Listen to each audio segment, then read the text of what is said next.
பாருங்க புதுசாக பிரிட்ஜு போயிட்டுருக்கு. இந்த அளவுக்கு கொஞ்சம் புது பிரிட்ஜில் பயமாக தான் இருக்குது நடக்கிறதுக்கு. இதுன்னு தெரில. ஒரு பசங்க வந்து ரீல்ஸ் போட்டிருக்காங்க. இல்லை இங்கே புது பிரிட்ஜு மேலே எப்படி இருக்குன்னு பார்ப்போம்.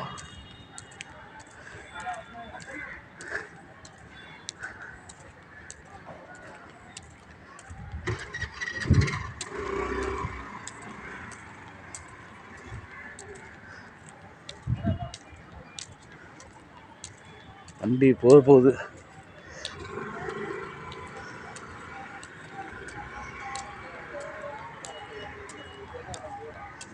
பாருங்க இதில் வந்து எழில் நகர்லேருந்து கொருக்குப்பேட்டுக்கு கனெக்ட் ஆகுது இந்த பிரிட்ஜு.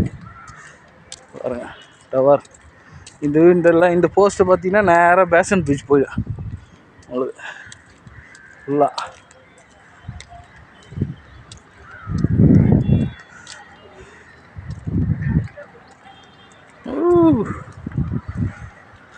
இது அப்படியே குறுக்குப்பேட்டில் இறங்குது பிரிட்ஜு ஃபஸ்ட் கிளாஸாக. கொஞ்சம் சின்ன பிரிட்ஜு தான், கொஞ்சம் சின்ன பிரிட்ஜு இருந்தாலும் அதில் வந்து ஒரு பஸ்ஸு போகும் கரெக்டாக. மேபி ஒரு சைடு அந்த பக்கம் ஒரு சைடு இந்த பக்கம் ஒரு வண்டி பின்னாடி ஒரு வண்டி தான் போனோம். நிறைய வண்டி போக முடியாது இதில்.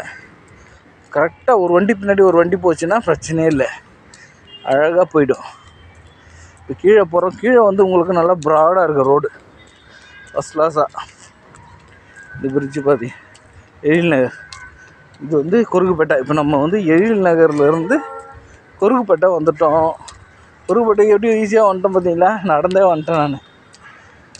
பாருங்க இது பாருங்க, இதுக்கிட்டே நேராக போனால் கொருக்குப்பேட்டை ஃபுல்லாக கொஞ்சம் வளைஞ்சி போகுது பிரிட்ஜு. எப்படி போகுது, கொஞ்சம் வளையுது வண்டி, அப்படியே வெளியே வளையுது. இப்படி போனால் கொருக்குப்பேட்டை, ஆனால் பிரிட்ஜு இப்படி வளைஞ்சி போகுது.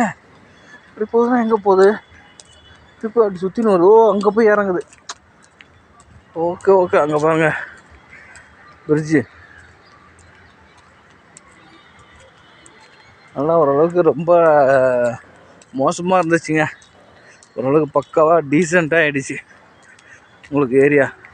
வண்டி அங்கே ரோட்டு வந்துருக்கேன் பாருங்க. அப்படியே சுற்றி நிறைய போகுது. போய் இறங்கணும்.